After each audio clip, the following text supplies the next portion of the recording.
Bueno, buenas tardes. Mil disculpas por el retraso. Al final hemos conseguido solucionar el problema técnico estaba radicado en la imposibilidad de que se conectase Alejandro, que está ubicado fuera de España.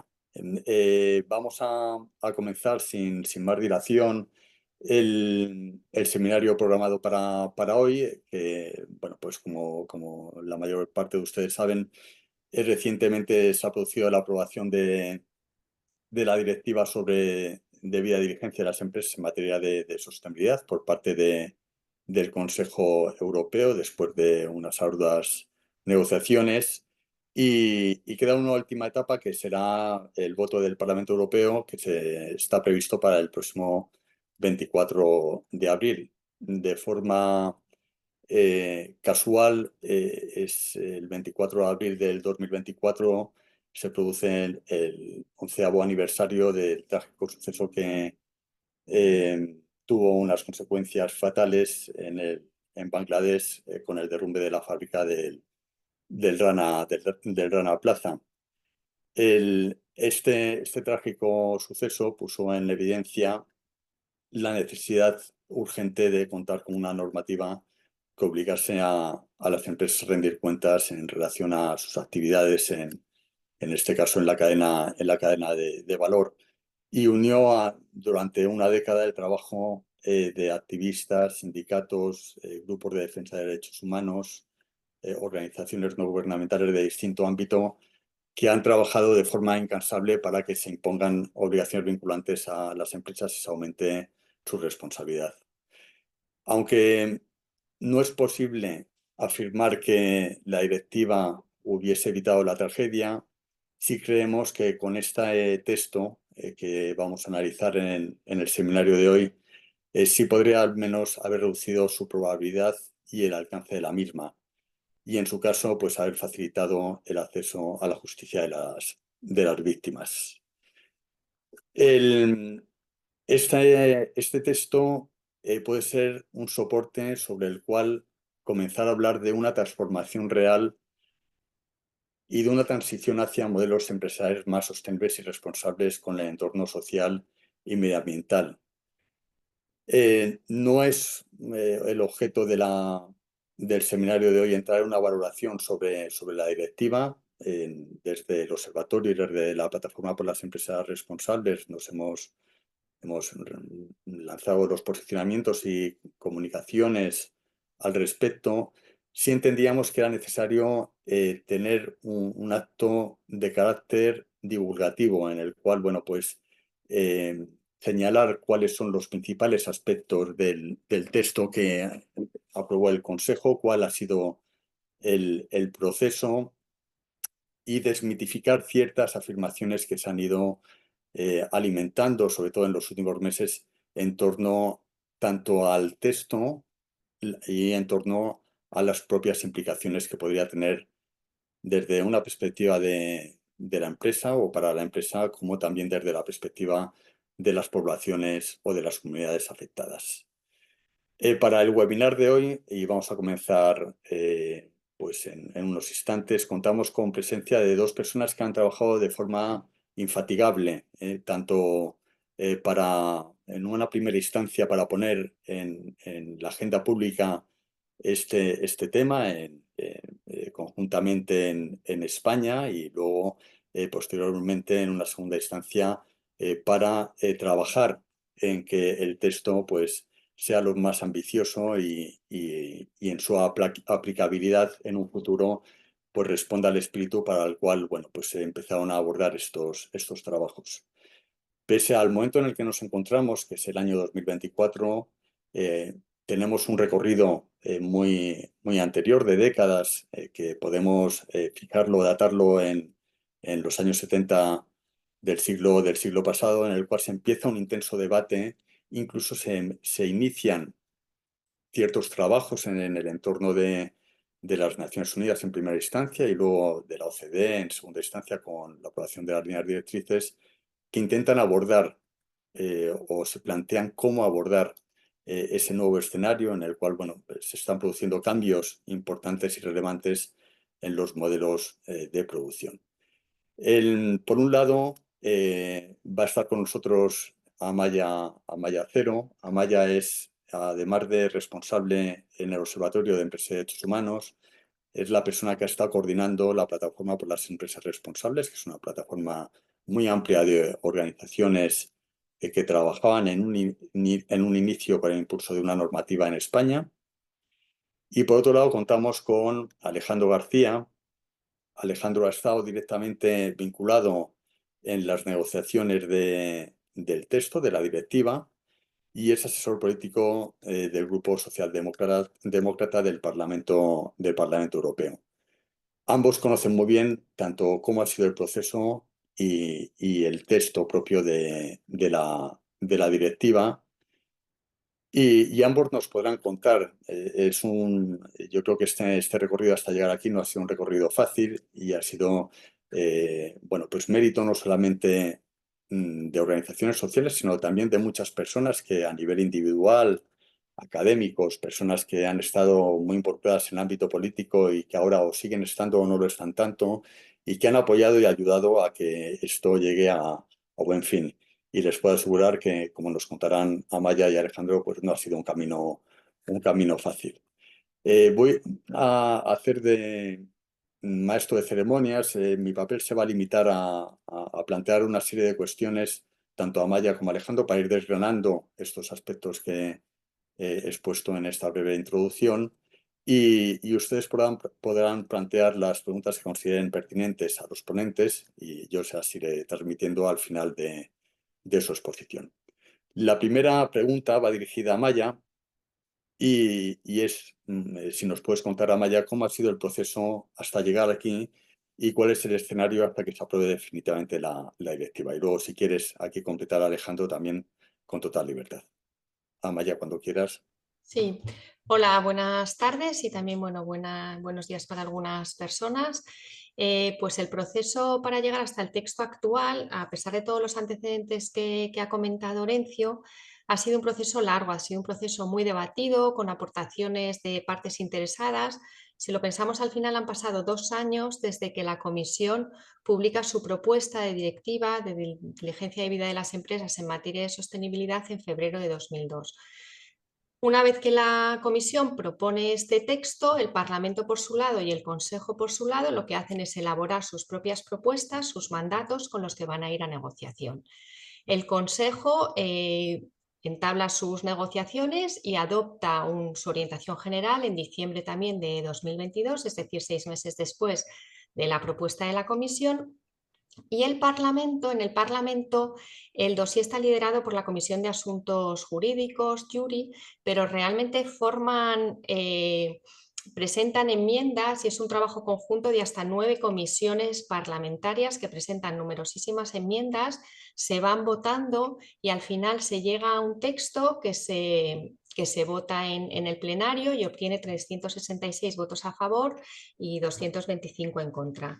Es decir, es un trabajo muy largo, como veis es hasta junio, con muchísimos grupos políticos involucrados. Estas distintas comisiones las lideran representantes de distintos grupos políticos. Una vez ya que cada institución tiene su texto, se va a estas negociaciones que se llaman trílogos, en los que está presente la Comisión, el Consejo y el Parlamento, aunque bueno, realmente los que llevan la negociación, por decirlo de alguna manera, son el Consejo y el Parlamento, ¿no? Hay como 2 niveles de negociación. Por un lado están unas negociaciones técnicas en las que Alejandro representaba al Parlamento Europeo. Hubo muchísimas reuniones, prácticamente todas las semanas varias reuniones para tratar todos los artículos uno a uno, con muchísimo input y con muchísimo detalle, por decirlo de alguna manera, con muchas negociaciones. Y luego están también lo que se llaman los trílogos políticos, que son ya cuestiones más a nivel político. Hubo 5 trílogos políticos en los que, bueno, pues se deciden cuestiones como la inclusión o no del sector financiero, ¿no? Estas negociaciones, que duran 6 meses, se desarrollan prácticamente en su totalidad bajo la presidencia española de la Unión Europea. España representa al Consejo y está liderado por el Ministerio de Economía. Y las negociaciones por parte del Parlamento las lleva la ponente de JURI, Lara Wolters, del Grupo Socialdemócrata. Es decir, Hay 6 meses de negociación. Durante estos 6 meses, España en la presidencia tiene negociaciones y reuniones bilaterales y multilaterales con los Estados miembros, y el Parlamento, por su parte, tiene también negociaciones con los distintos grupos políticos. Se llega a un acuerdo en diciembre de 2023, este acuerdo provisional, y es un acuerdo que, bueno, nos podrá gustar más o menos, pero como ha dicho Orencio, no vamos a entrar hoy, no es el objeto del seminario dar una valoración del mismo, pero lo que está claro es que el texto es un acuerdo fruto de amplias negociaciones, ¿no? Siguiendo el proceso habitual, normalmente el Consejo tenía pues, que votar este texto y luego lo votaría el Parlamento, pero pues estas votaciones que estaban previstas se fueron posponiendo en varias ocasiones debido a las presiones principalmente de los grandes estados.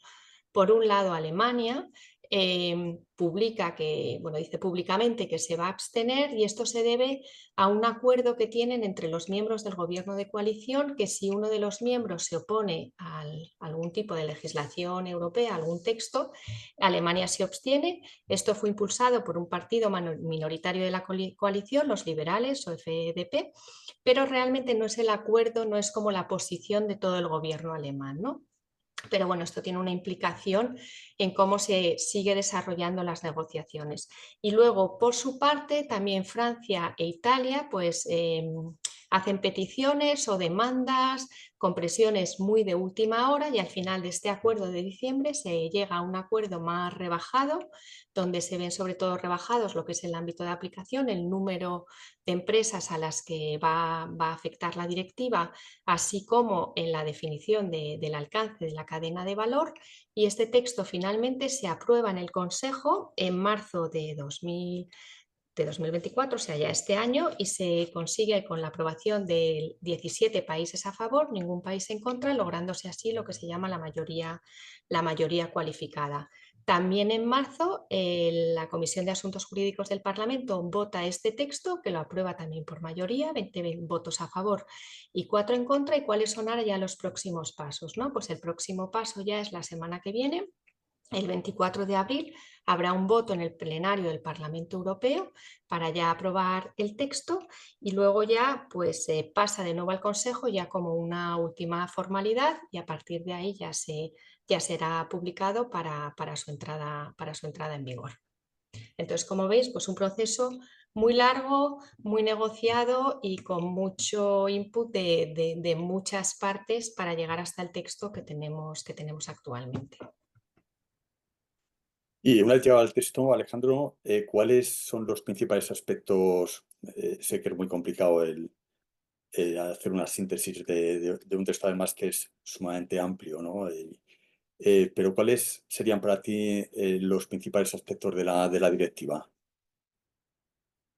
Bueno, voy a intentar hacer un pequeño resumen, empezando quizá por el principio, por lo que sería el primer artículo de la directiva, que es precisamente qué empresas estarán obligadas a llevar a cabo todo este proceso de debida diligencia, ¿no? Y a prevenir esos impactos en sus cadenas de valor. Aquí este es un punto que se debatió muchísimo durante el proceso de negociación, y que de hecho cambió en el último momento del proceso para restringir ese ámbito de aplicación a empresas, como aparece en la presentación, empresas de más de 1.000 empleados y más de 450 millones de facturación neta anual. Esto lo que implica es que solo quedan obligadas las empresas más grandes, ni siquiera lo que se considera habitualmente en derecho societario en gran empresa, sino algo que va todavía más allá, todavía más restringido que eso. Y que en el caso de España, pues abarcaría en torno a 500 empresas. Ahora bien, es verdad que a esa estimación hay que añadir otras tantas empresas que también entrarían en el ámbito de aplicación si el conjunto de su grupo empresarial cumple con esos umbrales. Si el total de las filiales del grupo empresarial alcanzan también conjuntamente esos umbrales de trabajadores y de facturación, también entraría, en este caso la sociedad matriz del grupo, entraría dentro del ámbito de aplicación. Además, esto no consta en la presentación, pero existen algunas medidas adicionales les llamamos de anticircunvalación, para asegurar que también las redes de franquicia, esto fue algo que se debatió muchísimo porque, bueno, es algo que se había detectado en otros países con leyes de debida diligencia, como es el caso de Francia, que las redes de franquicia quedaban fuera de, de estas obligaciones de debida diligencia, porque a pesar de ser muy grandes, no alcanzaban los umbrales de empleados, porque los empleados, en el caso de las redes de franquicia, como puede ser un McDonald's, un Starbucks, los empleados los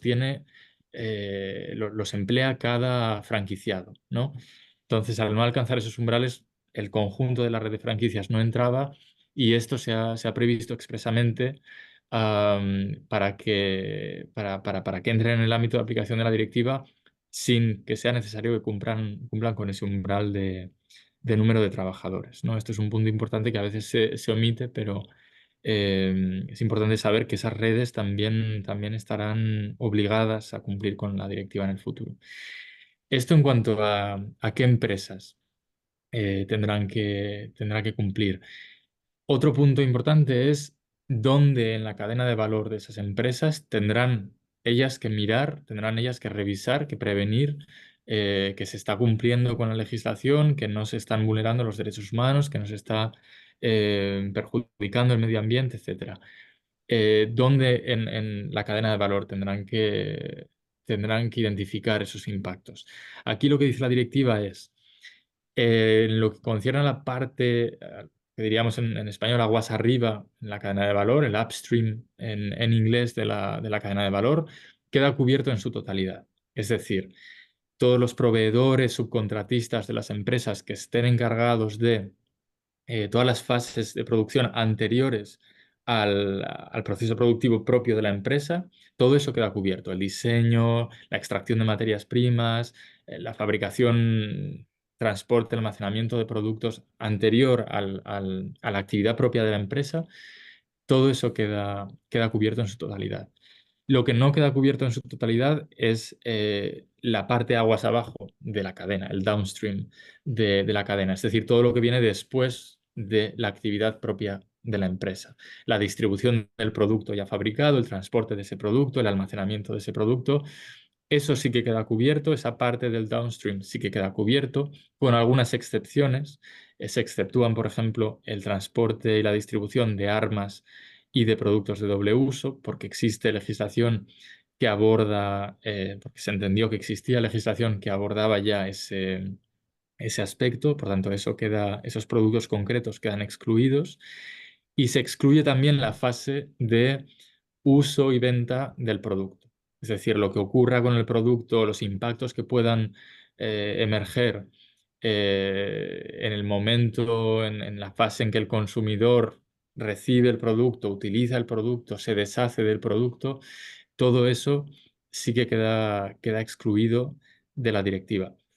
Eso lo que excluye, a su vez, y esto es importante porque fue quizá el punto más caliente, más difícil de la negociación, esto lo que implica es que excluye también los servicios financieros, que son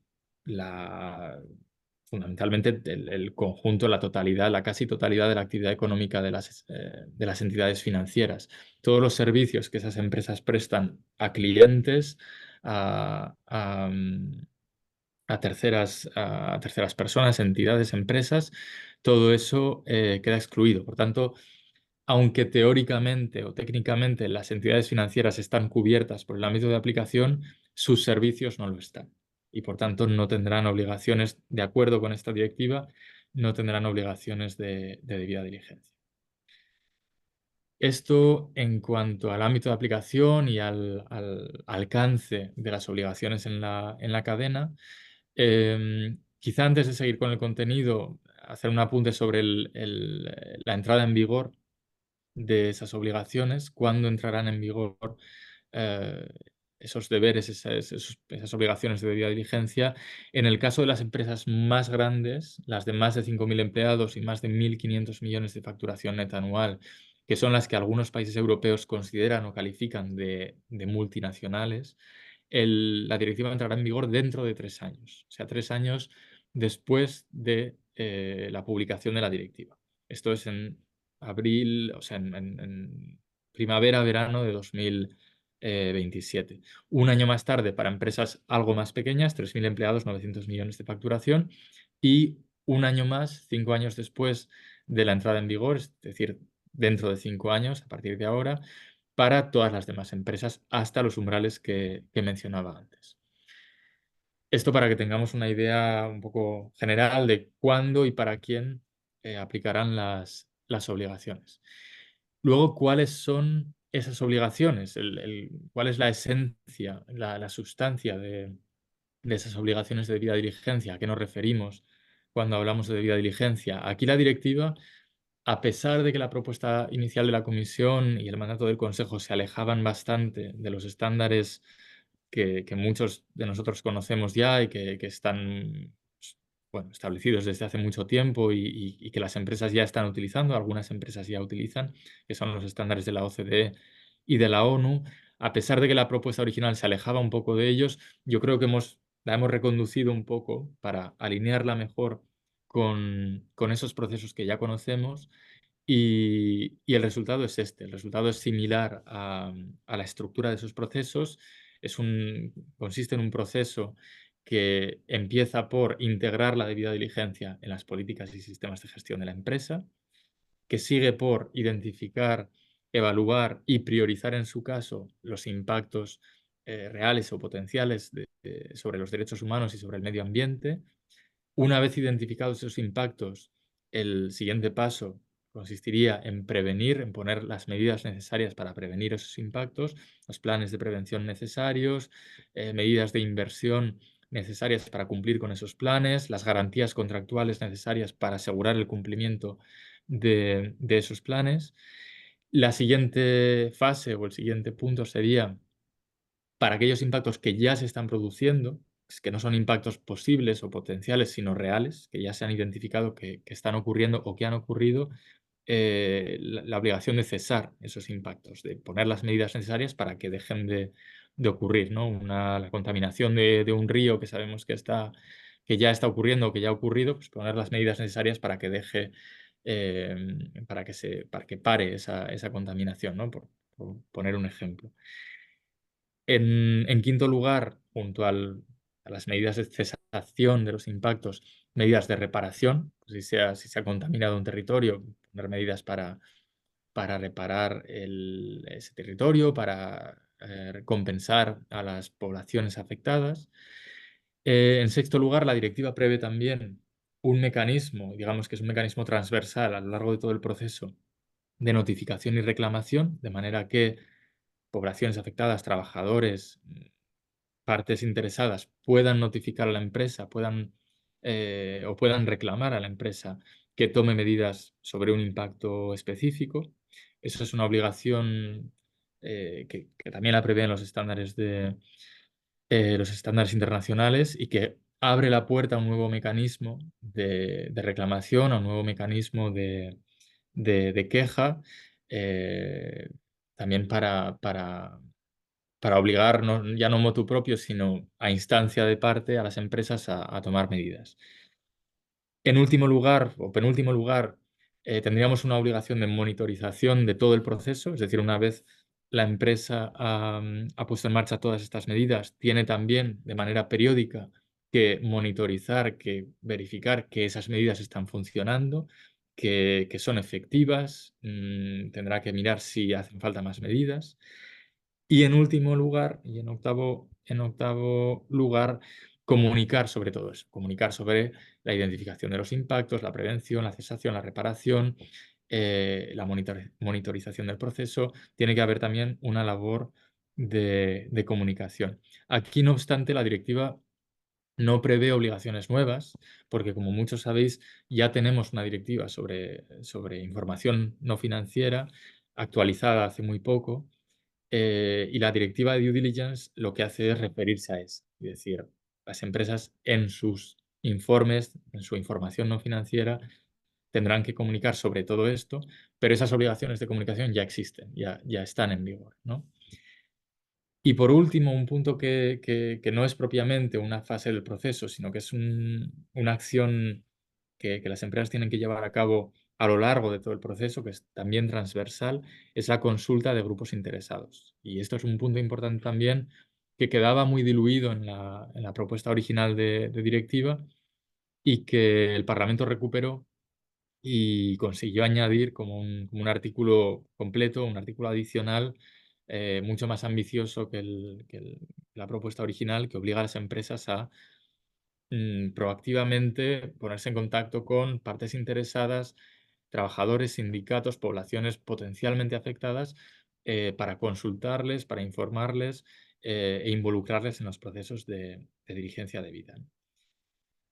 Todo esto, o sea, todo este proceso se debe llevar a cabo eh, con un enfoque que llamamos basado en el riesgo, ¿no? Un risk-based approach en inglés, que es el mismo enfoque que adoptan los estándares internacionales, que lo que consiste es en que las empresas tienen que fijarse, tienen que atender primero aquellos impactos que son más probables y más graves.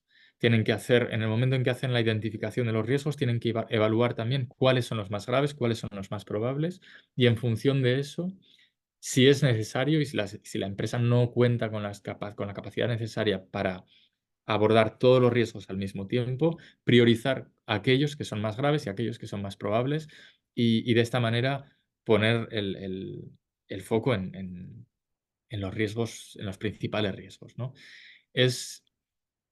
Yo creo que esto es algo importante, esto es algo que se debatió también mucho, porque es algo que faltaba en las leyes nacionales que teníamos hasta ahora, en la ley francesa y sobre todo en la ley alemana, que en el caso de esta última no ponía tanto el foco en los riesgos más probables o en los riesgos más graves, sino que en lugar de eso adoptaba un enfoque más basado en cuál era la proximidad del riesgo a la empresa en cuestión. Es decir, si el riesgo, con independencia de que fuera más grave o más probable, se encontraba, el riesgo existía en el primer nivel de la cadena de suministro de la empresa tenía que abordarlo.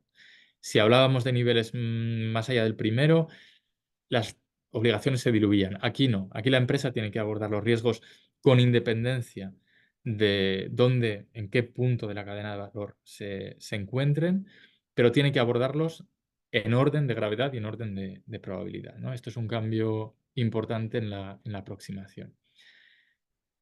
Esto en cuanto a las obligaciones de diligencia debida. Lo que añade además la directiva a estas obligaciones, y esto es algo nuevo, algo que no existen en los estándares internacionales con los que contábamos hasta ahora, son obligaciones específicamente climáticas. La directiva lo que establece es que las empresas, estas empresas muy grandes, deberán adoptar, además de esos procesos de diligencia debida, deberán adoptar un plan de transición climática para asegurar que sus actividades empresariales y su cadena de valor se mantienen dentro del objetivo de los acuerdos del Acuerdo de París del 1,5 grados de incremento, ¿no? De limitación del calentamiento global. Para ello, lo que prevé la directiva es que esos planes que tienen que elaborar las empresas tienen que prever objetivos climáticos cada 5 años, empezando en 2030 hasta 2050, objetivos de reducción de emisiones absolutas que alcancen a toda la cadena de valor, no solo las emisiones propias de la empresa, sino las emisiones también de alcance 2, es decir, las indirectas que provienen de la compra de electricidad, de vapor, de calor, etcétera, pero también las de alcance 3, es decir, todas las fuentes de emisión indirectas a lo largo de toda la cadena de suministro.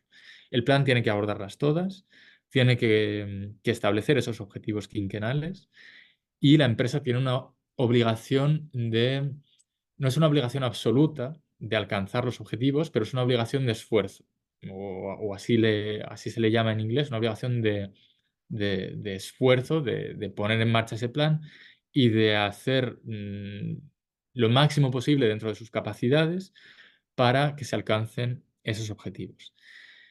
Aquí, y esto es importante también mencionarlo, aquí las entidades financieras sí que están obligadas a cumplir con estos planes. No lo están para la debida diligencia, porque los servicios financieros quedan excluidos, pero sí que quedan incluidos aquí.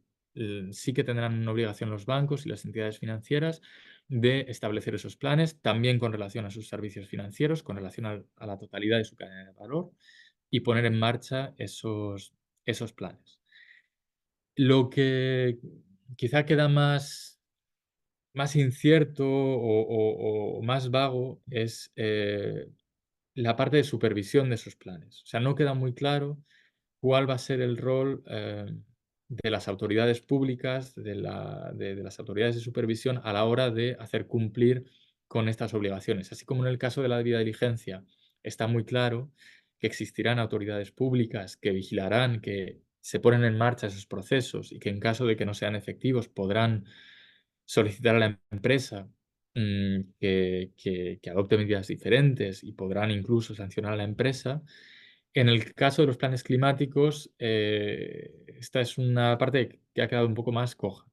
Y esto habrá que ver también cómo se transpone, qué poderes decide cada estado, y en este caso España, qué poderes decide dotar, de qué poderes decide dotar a sus autoridades de supervisión en la revisión del cumplimiento de estas obligaciones, ¿no?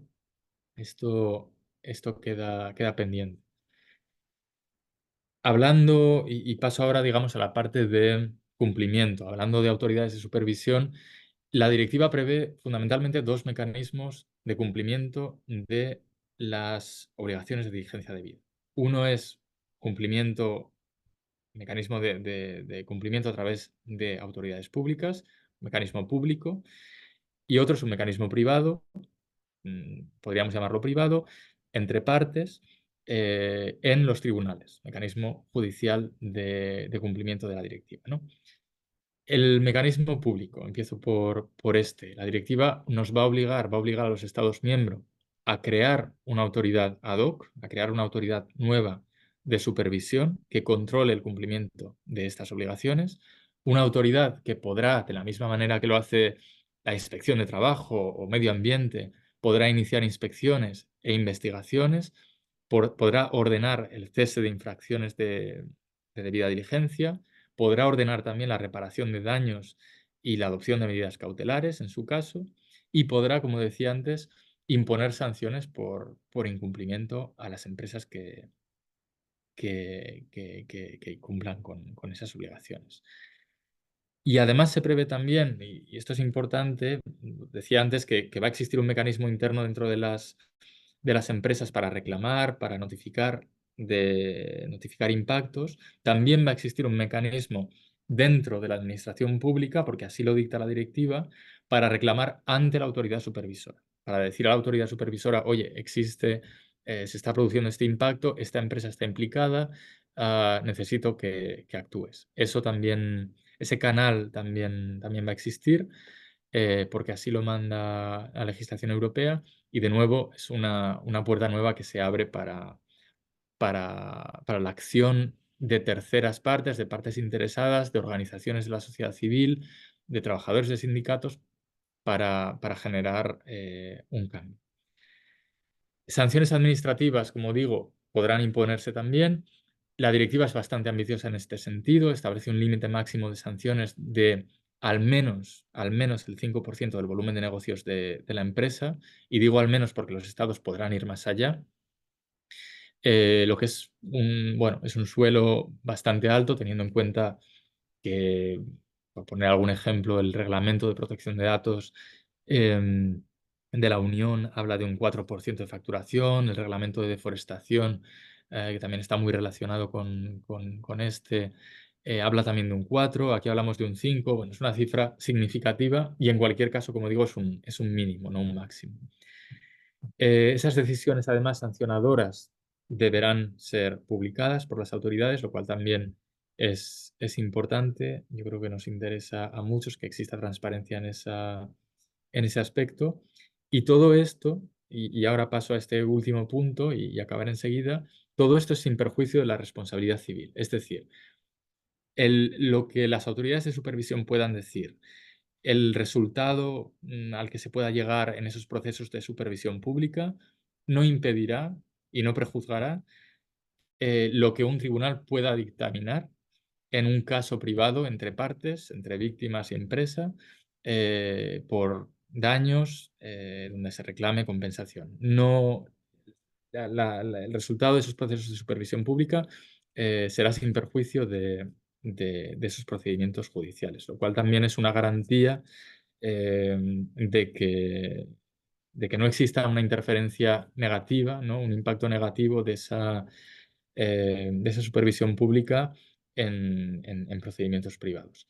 Y paso ahora a hablar de ese último mecanismo y acabo ya, mecanismo judicial, como decía, que en mi opinión es un cambio muy importante, quizá el más importante de la directiva, y es que por primera vez existirá, no hablamos solo de obligaciones, ¿no?, de debida diligencia que ya existían en soft law, en los estándares, en estándares voluntarios, sino que además el incumplimiento de esos estándares ahora va a poder dar lugar a una responsabilidad civil por daños. Es decir, que las personas afectadas por el incumplimiento de esos estándares van a poder reclamar ante los tribunales por el incumplimiento de esas obligaciones cuando ese incumplimiento les haya generado un daño, ¿no? Esto, como digo, es algo completamente nuevo, es algo nuevo incluso en países que ya contaban con legislación de debida diligencia, como es el caso de Alemania, que tiene una ley de cadena de suministro, pero que excluía explícitamente la responsabilidad civil. Ahora va a tener que incorporarla porque lo dicta la directiva. Y lo que es aún más interesante y también bastante rompedor es que junto a ese régimen de responsabilidad civil, la directiva también aborda algunas medidas concretas de acceso a la justicia que la experiencia nos había demostrado que eran necesarias porque existen obstáculos procedimentales muy grandes a la obtención de compensación en este tipo de casos transnacionales, sobre todo de responsabilidad civil, como son el plazo de prescripción. En el caso de España, por ejemplo, tenemos un plazo de prescripción muy corto de tan solo un año, que se va a quintuplicar cuando se transponga la directiva, porque la directiva dice que en estos casos las víctimas deberían tener al menos 5 años para poder reclamar por daños. Se prevé también que esas víctimas puedan estar representadas en los tribunales por ONGs y sindicatos, que no tengan que hacerlo solas, sino que puedan ir acompañadas y puedan estar legalmente representadas por organizaciones de la sociedad civil, lo cual también facilitará en gran medida ese acceso a la justicia. Se prevén también medidas sobre acceso a la prueba, acceso a información empresarial, que también es un obstáculo muy grande, porque a veces en este tipo de procedimientos las personas afectadas, las víctimas, no cuentan con la prueba, la información necesaria para sostener su caso, y es necesario que el tribunal exija a la empresa, pida a la empresa que divulgue información sobre si se han llevado a cabo esos procesos de debida diligencia, cuál fue el resultado, cómo se hicieron, para comprobar que efectivamente existe o no existe un incumplimiento, ¿no? Habla también la directiva de medidas cautelares, también es importante. Habla también de los costes judiciales, dice que tienen que ser razonables, en fin, una batería de medidas que facilitarán el acceso a la justicia y que además, y termino aquí, son, quizá este punto es un poco más técnico, pero es importante, son de aplicación imperativa. Esto significa que aplicarán en todo caso todas estas medidas de facilitación, la responsabilidad civil, todo esto aplicará en todo caso en Europa cuando se plantee un caso ante la justicia europea. La directiva será de aplicación con independencia de dónde se haya producido un daño. Es decir, si, aunque el impacto haya tenido lugar en Brasil o en Bangladesh, la legislación que se aplicará será la legislación europea y, por tanto, las víctimas tendrán, en todo caso, acceso a todas estas medidas que comentábamos, ¿no? Y yo creo que con esto lo dejo aquí porque quizás es más interesante escuchar opiniones y responder preguntas, pero creo que esto resume más o menos lo que es el contenido fundamental del texto. Muchísimas gracias, Alejandro. Ha suscitado mucho interés porque tenemos varias preguntas de los asistentes en torno a las implicaciones de la directiva que veremos más tarde.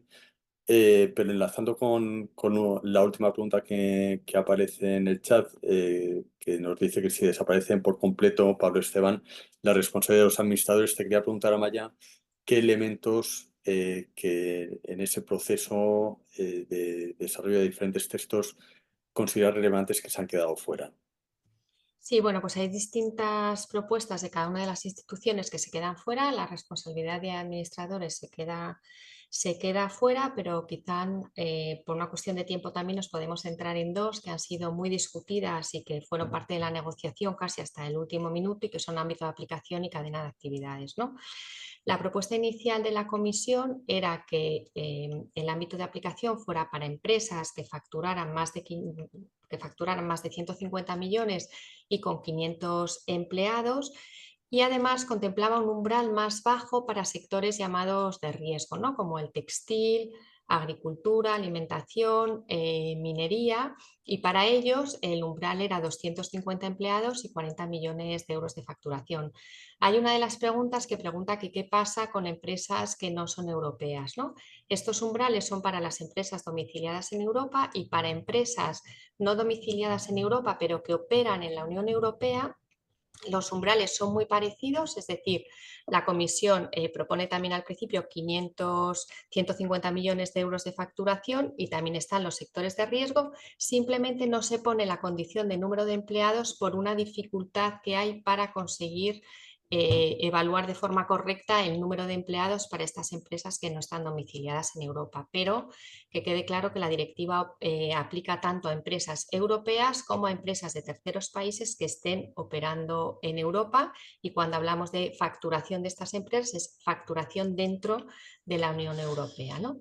Entonces se partía de estos umbrales en la propuesta de la Comisión. El Consejo sigue esta misma propuesta y el Parlamento, sin embargo, su propuesta es realmente de ir a las grandes empresas dejando únicamente fuera las pymes, es decir, ir a un ámbito de aplicación de 250 empleados y 40 millones de facturación, y por lo tanto ya no diferenciaba entre estos sectores de riesgo, ¿no? Cuando pensamos en sectores de riesgo, pensad que las guías de la OCDE pues, tienen guías sectoriales para muchos de estos sectores ya establecidas, ¿no? La propuesta a la que se llega en diciembre en este acuerdo entre el Consejo y el Parlamento son estos 500 empleados, 150 millones de facturación y con estos sectores de riesgo a los que además se añade la construcción. Y bueno, también el tema de franquicias que ha comentado Alejandro, y también grupos empresariales, o sea, matrices de grupos empresariales donde las distintas empresas de forma individual no alcancen estos umbrales, ¿no? Sin embargo, una vez que se llega a este acuerdo en diciembre, con estas últimas presiones, sobre todo por parte de Francia, la ley francesa aplica a empresas de más de 5.000 empleados, es decir, son empresas muy, muy grandes. Desde el inicio de la propuesta de la Comisión, sin tener ya en cuenta la del Parlamento, que todavía iba a mayor número de empresas, pues se ha rebajado de forma considerable, aunque también es verdad pues, que va a aplicar a las empresas más grandes, ¿no? A las empresas con más impacto quizá también desde un punto de vista económico. El segundo punto es la cadena de valor, porque en los estándares internacionales las obligaciones de debida diligencia se deben aplicar a toda la cadena de valor y al conjunto de las relaciones comerciales, ¿no? La propuesta inicial del Parlamento sí que utiliza el concepto de cadena de valor, pero restringido a relaciones comerciales establecidas. El Parlamento habla de cadena de valor, pero en el downstream deja fuera el uso. Y luego cuando ya vamos al Consejo es el que restringe mucho más con un nuevo concepto que lo llama cadena de actividades, y en todo el downstream pues se queda fuera el uso, la venta y la provisión de servicios, ¿no? Y esta propuesta es la que llega al acuerdo de diciembre, pero que tras las últimas presiones de esta última negociación dentro del Consejo, sobre todo por la presión de Italia, pues se queda también fuera todo lo que hemos dicho de eliminación, desmontaje y, bueno, y reciclado de productos. Es decir, es una definición de cadena de actividades pues que se aleja de estos estándares internacionales y se aleja también de la definición que contempla, por ejemplo, la Directiva de Información No Financiera, donde sí que se recoge el concepto que estaba más establecido en estos estándares. Esos serían un poco dos de los puntos principales. Y pasamos ahora un poco a uno de los objetivos o al segundo objetivo del seminario, que es desmontar los mitos. Y en torno a la empresa se han generado varios mitos, ¿no? Y eso, a pesar de que la posición empresarial no ha sido uniforme en este campo, ha habido empresas que se han mostrado partidarias de una regulación en este campo y de una regulación que sea exigente y se han posicionado públicamente, pero luego, sin embargo, ha habido asociaciones que han sido muy contundentes, mostrándose pues muy escépticas en torno a las posibles repercusiones negativas que podía tener la directiva. ¿Nos podrías comentar, Alejandro, cuáles son los principales mitos y cuál es tu perspectiva sobre la realidad de estas cuestiones? Sí, yo creo que podríamos, bueno, lo comentamos en su día, podríamos hablar sobre todo de tres puntos, tres mitos, por no llamarles bulos a veces, que se han repetido hasta la saciedad y que yo creo que el texto final de la directiva los desmonta claramente.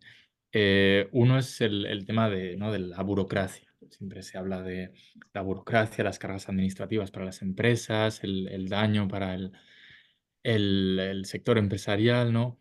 Yo creo que aquí, como has dicho, en primer lugar, el propio apoyo de, no la mayoría, pero una parte importante de las empresas europeas a la directiva nos demuestra que como mínimo hay margen para el debate, ¿no? Han sido muchísimas las asociaciones, grupos empresariales que han mostrado su apoyo al texto y al proceso de negociación y al texto final que ha llegado bueno, que llegará al Parlamento la semana que viene.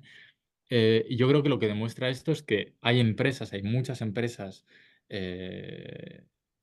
habitualmente, bueno, aunadas en ese tipo de asociaciones empresariales centradas especialmente en la sostenibilidad, que ya están haciendo ese trabajo, que llevan años poniendo recursos en la debida diligencia, en ser más sostenibles, en adoptar modelos de negocio algo más sostenibles con el medio ambiente, más respetuosos con los derechos humanos, y que lo que buscan, lo que quieren es que se establezca un campo de juego justo, ¿no? Que todas las empresas, no solo las más avanzadas o las más interesadas, o también no solo las más expuestas a los riesgos reputacionales, que también es el caso, sino todas, todo el conjunto de la economía cumpla con los mínimos estándares de sostenibilidad, ¿no? Y eso está en el interés de muchas empresas que en el momento, en el contexto actual, sin esa legislación, se encuentran en una situación de cierta desventaja competitiva, ¿no? Entonces, yo creo que eso es clave y como digo, mirar el contexto actual es fundamental. El contexto actual es, estamos en un escenario donde no tenemos una legislación europea, tenemos leyes dispersas, la ley francesa, la ley alemana, la ley noruega, leyes específicas sobre impactos concretos en otros países, leyes además que ya están aplicando a empresas españolas cuando operan en Alemania, cuando operan en Francia, o empresas españolas que forman parte de grupos franceses, alemanes, es decir, que no nos son ajenas tampoco a nosotros, al tejido empresarial español. Entonces, tenemos una fragmentación jurídica cada vez mayor. Tenemos empresas, como digo, que están cumpliendo con la debida diligencia voluntariamente y que se encuentran en una situación de desventaja competitiva, y la directiva europea soluciona todos esos problemas. Soluciona el problema de la fragmentación, pone a esas empresas más avanzadas en un marco de competencia más leal, más justo. Y eso por no hablar de que existen, y esto es algo que que yo creo que hay que tener en cuenta y hemos repetido también hasta la sociedad, y es que existe más que evidencia empírica, estudios, artículos de todo tipo, de todas las instituciones, de un color y otro, que nos demuestran que el cumplimiento de esos mínimos estándares internacionales redunda en la productividad, la rentabilidad y la reputación de las empresas que lo hacen. Y esto obviamente que tiene un coste económico, obviamente que tiene sí, una cierta carga administrativa y financiera el cumplir con esos estándares, pero no es no son solo costes. Esos costes también redundan en beneficios, sobre todo a largo plazo, ¿no? Entonces yo creo que todo eso es importante tenerlo en cuenta, y quizá cuando nos fijamos también en el contenido de la directiva, yo creo que cuando muchas empresas bajen a leer el detalle de la directiva, se darán cuenta de lo proporcionada que es, de la cantidad de herramientas también que, de las que dota a las empresas y al sector empresarial para que pueda cumplir con esas obligaciones. La directiva habla de iniciativas industriales que pueden utilizar para cumplir con la debida diligencia. Habla de cumplimiento a nivel de grupo, de manera que la sociedad matriz pueda cumplir con la debida diligencia en representación de todo el grupo empresarial y que no lo tenga que hacer cada entidad individualmente. Habla también de verificación por parte de terceros independientes, de manera que no sea la empresa con recursos propios la que tenga que hacer absolutamente todo el trabajo a lo largo de toda la cadena de valor, sino que pueda también confiar esas tareas a terceros expertos. En fin, hay toda una batería de medidas, de herramientas, por no hablar de todas las herramientas en las que va ahora a trabajar la comisión para facilitar el cumplimiento, guías de aplicación práctica, guías sobre elaboración e implementación de planes de debida diligencia, de planes climáticos, guías sobre identificación de riesgos, referencias a fuentes de información sobre precisamente para la identificación de impactos, identificación de partes interesadas, herramientas digitales y tecnologías que se están desarrollando y a las que la Comisión también va a contribuir. En fin, como digo, una gran variedad de medidas, de herramientas que lo que toca ahora es emplearlas, pero que van a hacer mucho más fácil el cumplimiento. Y un último punto sobre esto, y es que esto sí que es más que un mito, un bulo que llevamos escuchando mucho tiempo, y es el tema del reporting, de la información no financiera. Se dice muy a menudo que, bueno, que estos son más obligaciones de información, más reporting, más informes, y no es así. Como decía antes, la directiva no establece absolutamente ninguna obligación nueva de información no financiera. Simplemente se refiere a la directiva que ya existe sobre reporting, pero no existe absolutamente ninguna obligación nueva de información. Son simplemente obligaciones sustanciales de proceso, de debida diligencia, ¿no? Pero no tienen que informar nada nuevo que no estén ya obligadas a informar. Esto en general sobre el tema de las cargas administrativas y financieras. En concreto, en relación con este tema, un segundo mito que se repite muy a menudo, que está muy relacionado, es el de las pymes, ¿no? El impacto que puede tener la directiva sobre especialmente las pymes, no ya tanto las grandes empresas, que bueno, uno puede entender que quizá que pueden cumplir, que tienen los recursos, la capacidad, pero muchas veces el legislador o una parte del legislador se preguntaba cuál va a ser el impacto sobre las pymes y pueden realmente soportar ese impacto. El impacto aquí tiene que quedar también claro. El impacto directo es nulo. O sea, el ámbito de aplicación excluye de manera clara y tajante las pymes. Las pymes no tendrán ninguna obligación legal, ninguna obligación jurídica bajo la directiva, porque como además Amaya ha detallado muy bien ahora, estamos hablando exclusivamente de empresas muy grandes. Por tanto, eso en cuanto a los impactos directos. Impactos indirectos. ¿Puede la directiva tener impactos indirectos porque esas empresas grandes obligadas de alguna manera desplacen sus obligaciones a sus socios comerciales y en su caso a pymes con las que tengan relaciones comerciales, es un riesgo, pero es un riesgo que la directiva tiene en cuenta y que aborda a lo largo de todo el texto. Empezando, en primer lugar, por algo de lo que ya he hablado, que es el enfoque basado en el riesgo, que consiste en la práctica en que las empresas tienen que centrarse en aquellos riesgos más graves y más probables. Es decir, lo que no tienen que hacer las empresas es empezar a pedir información a todo Cristo, a todo el mundo, a todos sus socios comerciales, sobre todo. Esto no es así. La directiva además lo dice muy claramente, tanto en el articulado como en los considerandos, que deben evitarse las solicitudes de información innecesarias y las solicitudes de información deben centrarse en aquellos riesgos más graves, más probables y además deben dirigirse de manera preferente a aquellos socios comerciales donde el riesgo sea más probable.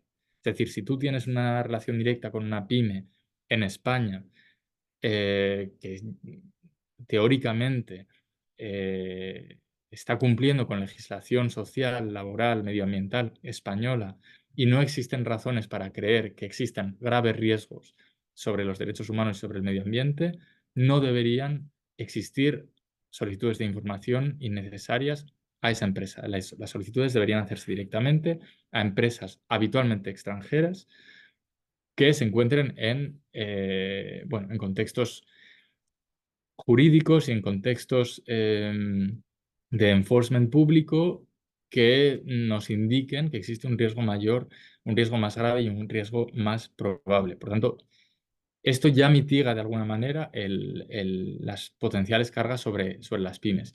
Pero es que no solo se queda aquí la directiva. La directiva también dice que cuando se establezcan garantías contractuales con pymes, estas garantías deben ser justas, razonables y no discriminatorias, que la verificación del cumplimiento de esas garantías, las grandes empresas tienen que correr con los gastos de esa verificación, que no deberán en ningún caso imponer o pedir a las pymes que corran con esos gastos. Por tanto, las auditorías, las verificaciones las tiene que hacer también la gran empresa. De nuevo, se alivia a la pyme de cualquier tipo de carga financiera en este sentido. Incluso se establece una obligación específica para las grandes empresas de apoyo a sus socios comerciales que sean pymes, cuando ese apoyo sea necesario para que esas pymes puedan cumplir con los derechos humanos, puedan cumplir con los estándares medioambientales, y las pymes podrán podrán recurrir a esa obligación legal que tienen las grandes empresas para pedir apoyo a sus socios comerciales, a sus clientes o proveedores en cada caso. Se habla también, en fin, podría seguir, pero un último punto quizá interesante, se habla también de prácticas de compra. Dice la directiva expresamente que las grandes empresas deberán vigilar y revisar sus prácticas de compra para asegurar que están pagando precios justos, que están estableciendo condiciones comerciales justas y que esas condiciones pueden asegurar que las pymes cumplen sin problemas, sin que ese cumplimiento comporte problemas financieros para la pyme, que pueden cumplir con esas garantías contractuales y con esos códigos de conducta y con esos estándares sociales y medioambientales. En fin, de nuevo, una batería inmensa, ingente de medidas de apoyo a pymes para evitar y aliviar cualquier posible impacto indirecto sobre estas. Y acabo ya con esto, pero quizás surgen más mitos que podemos discutir. Un tercer mito o preocupación del que se ha hablado mucho es el de la responsabilidad civil. A veces se decía que no era proporcional o no tenía sentido el pedir una compensación por daños a empresas por daños que están fuera de su control, ¿no? De que ocurren en fábricas que no son propias, fábricas de proveedores, en el extranjero, que no pueden controlar, sobre las que no tienen capacidad de influencia, ¿no? Este argumento ya no aplica, no es válido, porque lo que dice la directiva muy claramente es que la responsabilidad civil solo va a aplicar de la misma manera que aplica en el régimen general de responsabilidad civil español cuando exista efectivamente un nexo causal, cuando se pueda probar que el incumplimiento, en este caso de las obligaciones de diligencia debida, ha causado un daño, ¿no? Y solo cuando exista esa causalidad podrá podrá aplicar esa responsabilidad civil. Por tanto, en definitiva, la directiva no prevé nada que no prevea ya nuestro Código Civil español, cuando dice que el que incumpla una obligación legal deberá responder de los daños derivados de ese incumplimiento. Eso es lo que viene a decir la directiva. Y esa responsabilidad se limita explícitamente a los casos en que la empresa ha causado, o bien individual o bien conjuntamente, un daño, ¿no? Por tanto, parece que no hay razones para entender que esa responsabilidad es ni desproporcionada ni inconstitucional, como se ha llegado a decir en algunos círculos, sino más bien todo lo contrario. Está perfectamente alineada con lo que es el régimen general de responsabilidad civil extracontractual, como es el del Código Civil español. Y lo dejo ahí, pero ya digo que pueden surgir más mitos que podamos comentar. Gracias, Alejandro. Y ya para terminar las intervenciones y damos paso a las preguntas, porque tenemos bastantes cuestiones que han surgido. Amaya, ¿nos puedes comentar brevemente las repercusiones que tiene la directiva en este caso para las comunidades? Que también, bueno, pues ha habido pues mucha expectativa, o se ha generado mucha expectativa en torno a ese cambio, a esa transformación que podría generar en las comunidades y luego comentarnos muy brevemente cuál es el paso a partir del día 24, ¿no? En el caso concreto de aplicación o de transposición de la norma a España. De acuerdo, voy a ser muy breve porque muchas de las cosas las ha ido recogiendo ya Alejandro, pero quizá para ponerlas todas juntas, ¿no? Creo que una cosa fundamental es la prevención. La prevención va a ser fundamental, igual que cuando hablamos de prevención de riesgos laborales, ¿no? Tiene un artículo, la directiva, dedicado primero a identificar y evaluar estos riesgos, identificar cuáles pueden ser los más graves y los más probables, dónde se pueden producir en la cadena de actividades y a partir de ahí la necesidad de desarrollar y de implementar un plan para evitarlos. Entonces, esta prevención de posibles impactos adversos en derechos humanos y medio ambiente creo que es muy importante y si pensamos en casos que nosotros tenemos documentados, ¿no?, sobre vulneraciones, pues si se hubiera tenido estos planes y obviamente si se hubieran implementado de forma correcta, pues probablemente se hubiera reducido el alcance, ¿no?, y la probabilidad de estos impactos adversos que en algunos casos pues acabaron en tragedias. Otro tema muy importante es que toda esta identificación de riesgos y estos planes se tienen que hacer en consulta con las partes interesadas, ¿no? Entonces, asegurar esta participación significativa, informada y de buena fe con las partes interesadas al final es esencial para que la debida diligencia sea eficaz. Y entonces hay todo un artículo dedicado a estas partes interesadas, un artículo que, como ha dicho Alejandro, proviene del Parlamento y creemos que realmente es fundamental y también es una de las demandas principales que han tenido muchas organizaciones de países donde ejercen sus actividades empresas españolas y empresas europeas. Entonces ese punto también muy importante y como ha dicho Alejandro ahora, pues la responsabilidad civil, ¿no?, que aunque a lo mejor en cierto modo limitada, pero al final va a proporcionar vías legales para hacer justicia y también para las víctimas y muy importante todas esas medidas para reducir esas barreras de acceso a la justicia que estamos viendo, ese plazo de prescripción mucho más largo para poder recopilar las evidencias. Incluso hay veces que un impacto adverso no se produce justo en ese momento, ¿no? Una contaminación, a veces los impactos pueden llegar mucho después sobre los cultivos, incluso sobre la salud de las personas y también muy importante el poder ser representadas las víctimas por sindicatos y por ONGs, ¿no? Entonces, yo creo que sí que tiene unos factores, tiene unos elementos muy importantes que se han trabajado mucho para poder prevenir esos impactos y que las víctimas puedan acceder a justicia. Y ya para acabar, a partir del día 24, bueno, pues una vez que lo refrende después de la votación en el plenario del Parlamento, el Consejo, se publica la directiva, entra en vigor y entonces en España, a partir de ese texto de la directiva, el Gobierno tiene que presentar un borrador de anteproyecto de ley que, bueno, liderará uno de los ministerios, quizás sea el Ministerio de Economía por toda la implicación que ha tenido en el trabajo de la directiva, pero de momento no lo sabemos, pero obviamente con el concurso de muchos ministerios, porque cuando pensamos en esta directiva pues es muy transversal y tiene repercusiones en ámbitos muy diferentes, ¿no? Entonces pues estará justicia, transición ecológica por lo que hemos visto de planes climáticos, trabajo también, derechos sociales. Y una vez este texto pues ya pasa a tramitación parlamentaria con debate en el Congreso, donde podrán presentar enmiendas los grupos parlamentarios, y una vez que sea aprobado, pues ya formará parte del marco normativo español. Y para todo este proceso de transposición, España cuenta con 2 años desde el momento en que entra en vigor la directiva. Es decir, si la directiva acabara el proceso actual, ahora digamos que en junio, pues la transposición tendría que estar terminada para más o menos mayo de 2026. Estupendo. Bueno, pues muchísimas gracias a los dos.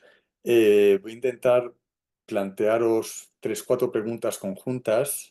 Las vais respondiendo de forma alterna en función de cómo os veáis más o menos afectados.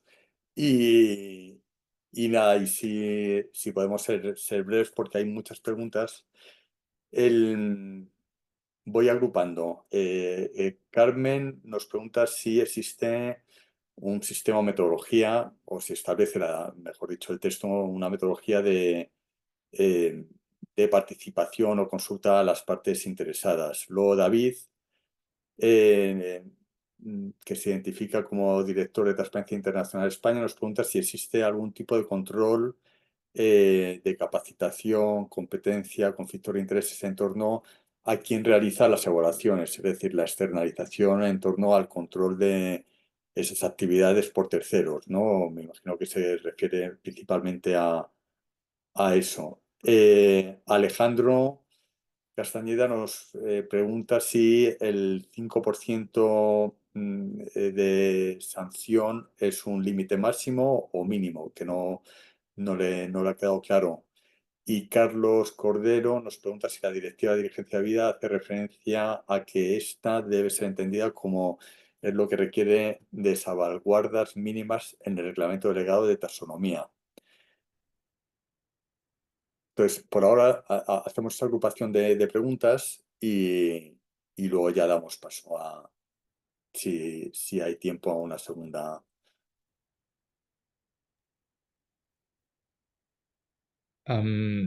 Amaya, ¿quieres que responda? Sí.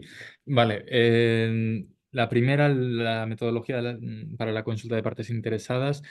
La directiva incluye un artículo entero sobre esto, pero es verdad que no prevé una metodología específica. Lo que prevé es qué son partes interesadas, que se entiende que se tiene que entender por partes interesadas y en qué fases del proceso de vida diligencia tienen que consultarse, pero no entra al detalle de cómo tiene que ser esa consulta o qué metodología tiene que usarse, ¿no? Eso es algo que muy probablemente se elabore más en detalle en las guías que prepare la comisión. Pero la directiva no dice nada más. Sobre el control de verificadores, sí que aquí lo que se dice es que, de nuevo, se remite a la comisión. La comisión va a establecer, en este caso no guías, sino más bien una especie de estándares no vinculantes de calidad y de competencia de esos verificadores, a los que las empresas deberán atender a la hora de, de elegir y de contratar con auditores y verificadores independientes. Sí que se dice, se establecen unos mínimos estándares, ¿no? Se dice en la directiva que tienen que ser independientes, que tienen que ser competentes, que tienen que ser expertos en la materia que vayan a auditar, pero no, de nuevo, es una directiva, ¿no? Se establecen unos estándares generales, pero no se entra demasiado al detalle y se remite a esos futuros estándares voluntarios, estándares guías que elabore la comisión. Sobre la sanción del 5%, es verdad que esto es un poco raro, he leído la pregunta y es cierto que se ha formulado de una manera un poco extraña también en el propio texto legal. Lo que viene a significar esto es que para las infracciones más graves, para las muy graves, las sanciones que imponga la autoridad nacional deberán ser de al menos el 5% de la facturación de la empresa, de la facturación anual de la empresa. Es decir, cuando normalmente en un régimen sancionador, en legislación laboral, medioambiental, en cualquier legislación, tú tienes porcentajes o cuantías para cada tipo de infracción leve, grave, muy grave, pues esto significa que para las muy graves deberá ser de al menos el 5%, pero cada Estado miembro podrá decidir fijar un porcentaje incluso superior, un 6, un 7, un 8, ¿no? Eso es lo que significa de al menos un máximo del 5%. Y la última pregunta, esa no la he terminado de pillar. La directiva hace referencia a que esta debe ser entendida como es lo que requiere de salvaguardas mínimas en el reglamento delegado de taxonomía. Lo único que puedo decir sobre esto es que en principio la directiva no se refiere en ningún momento, en ningún aspecto a taxonomía, es completamente independiente del reglamento de taxonomía y ahora mismo no tengo muy claro cuál va a ser el solapamiento o la interrelación entre esos dos textos, pero en principio mm, no está previsto ningún tipo de salvaguarda ni de relación entre los dos. Estupendo. No sé, Amaya, si quieres comentar algo o pasamos a las siguientes preguntas. Pasamos.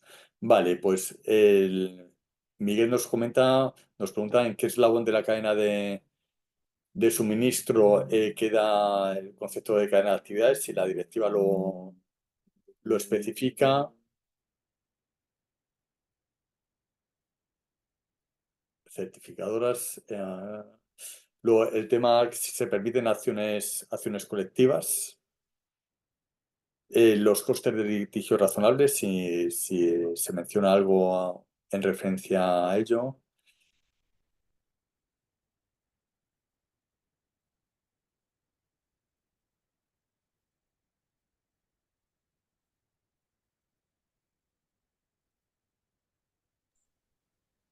Y luego hay una pregunta en torno a las cuestiones más vinculadas con coste de oportunidad, del acceso a la información sobre empresas proveedoras no es posible por ser confidencial, por sector empresarial. Está previsto un mecanismo para abordar esta situación. Y luego el listado de empresas y si sabemos cuáles son. Bueno, pues el listado estamos trabajando en ello porque no es tan obvio el listado de empresas que se van a ver directamente obligadas y claro, hay diferencias entre ellas, pero no, en España no hemos hecho una evaluación de todas las empresas que van a estar obligadas. Y en principio lo dejamos ahí. Bueno, una última pregunta es que a pesar de los rangos, de los umbrales altos de las empresas obligadas, esta directiva va a afectar a todos los que sean proveedores. Nos pregunta Yolanda. Si quieres, yo contesto un par, Alejandro, y luego continúas tú. En cuanto a la cadena de actividades que preguntabas, aquí no se establece una separación entre primer nivel de la cadena, segundo nivel, tercer nivel de la cadena, como por ejemplo en la ley alemana, ¿no? Aquí, como decía Alejandro, es un enfoque basado en riesgo, entonces tú tienes que mapear tu cadena de actividades y ver dónde se puede producir, dónde hay mayor probabilidad de que haya un riesgo y cuál va a ser la gravedad de ese riesgo y a partir de ahí empiezas a implementar y a realizar tus planes. Es decir, no tiene en cuenta esa estructuración de proveedores. En cuanto al listado, como decía Horacio, estamos trabajando en ello y también creo que es importante, como hablábamos de empresas grandes, que también vamos a analizar no solo el número de empresas, ¿no? Pero realmente qué fuerza de trabajo representan esas empresas y qué impacto económico tienen esas empresas. Y las siguientes, si te parece, te las dejo, Alejandro. Vale, quizás sobre las de acceso a la justicia, que había varias. Aquí, acciones colectivas, que de hecho he visto un par de preguntas. La directiva no habla en ningún momento de acciones colectivas. aquí habría que distinguir entre lo que son acciones de representación y acciones colectivas. Acciones colectivas no se prevén, tampoco las excluye, simplemente no habla de esto. Esto es algo que habrá que ver en cada estado si existe la posibilidad de plantear acciones colectivas o no. Lo que sí prevé, como decía, es la posibilidad de representación de víctimas por parte de ONGs y sindicatos. Y aquí también debo decir, porque también he visto que había varias preguntas sobre el tema, que la directiva, aunque establece esa necesidad de que de que cada Estado miembro mm, faculte a las víctimas, posibilite esta opción, deja un margen amplio para que también los Estados miembros regulen las condiciones de esa representación. Es decir, que los Estados podrán establecer condiciones razonables para, para que esa representación pueda tener lugar. Eso podría implicar que esas acciones, esa representación se limite a organizaciones nacionales, como preguntaba alguien. Podría ser. No, ahora mismo tendría que revisar el texto. Yo creo que el texto no habla en ningún momento específicamente de organizaciones nacionales o europeas, no lo concreta. Pero de nuevo, habrá que ver cómo se transpone y qué condiciones establece cada Estado para esa representación. Sobre los costes de litigio, la directiva es muy vaga. O sea, habla de costes razonables, dice que los costes no deben ser prohibitivos y, bueno, en ese sentido, los Estados, bueno, parece que queda prohibido, ¿no?, cualquier tipo de tasas o de medidas que realmente, bueno, imposibiliten, desde el punto de vista financiero, el, la- la- estos procedimientos judiciales. Pero de nuevo, no entra al detalle de qué significa esto, cómo tiene que articularse esta limitación a nivel nacional. Es algo que de nuevo deberá verse cuando se transponga la directiva. Y únicamente sobre un último apunte sobre el listado de empresas que comentabais, Amaya, que estáis trabajando en él. El Parlamento originalmente había pedido que los estados, las autoridades públicas, elaborasen un listado público de empresas sujetas a la directiva. Esto finalmente se cayó del texto final para las empresas europeas, es decir, no tendremos un listado oficial de empresas europeas, pero sí que se mantiene para las no europeas. O sea que sí que en algún momento en el tiempo deberíamos tener un listado oficial de qué empresas extranjeras están obligadas a cumplir con la directiva. Fenomenal, pues habíamos programado la hora de cierre a las 5:30. Nos hemos pasado 5 minutos. Nada, comentar que la sesión se ha grabado y por tanto estará disponible en unos días en nuestra página web. Y luego, bueno, una última pregunta de Lina que yo creo que es interesante, y nos plantea si hay riesgo de enmiendas finales que sigan afectando al texto de aquí al día 24.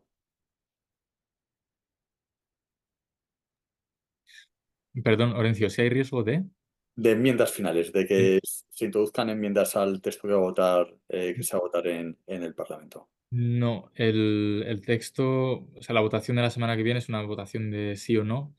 Se aprobará o se rechazará el texto.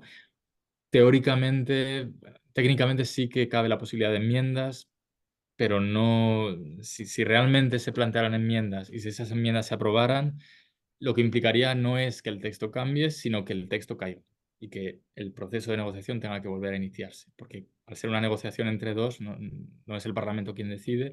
Por tanto, si realmente hubiera enmiendas, tendríamos que volver a empezar de cero. Por tanto, en la práctica, aunque técnicamente se pueden plantear enmiendas, en la práctica va a ser una votación de blanco-negro, de sí o no. Estupendo. Bueno, pues lo dejamos aquí. Vuelvo a pedir disculpas por el retraso, que ha sido una cuestión imputable a nosotros, al observatorio, porque bueno, pues, hay una opción de Zoom que hay que deshabilitar y por eso no podía entrar Alejandro desde Bruselas. Y agradezco mucho, bueno, como siempre, el acompañamiento de Alejandro, que siempre que le solicitamos ayuda está ahí para prestárnosla. Y nada, muchas gracias a Maya también y a todos los que habéis asistido. Espero que, bueno, pues Alejandro y Amaya, perdón, pues hayan clarificado o ayudado a clarificar pues este texto que tiene su dificultad por lo novedoso que es. El texto yo creo que está disponible en nuestra página web y en la página web también de la plataforma de la PERC, la plataforma por las empresas responsables. Y en ambas organizaciones pues mantenemos información muy actualizada. Creo que se han, a través del chat se han pasado unos enlaces a una serie de artículos que vamos elaborando también en coordinación con una plataforma europea en la que participamos directamente y que ha trabajado muy activamente en los trabajos de la directiva, que es la European Coalition for Corporate Justice. Y bueno, tanto en la PER como en el observatorio, pues iremos suministrando la información relevante que vaya surgiendo con respecto a la directiva y con respecto a la transposición.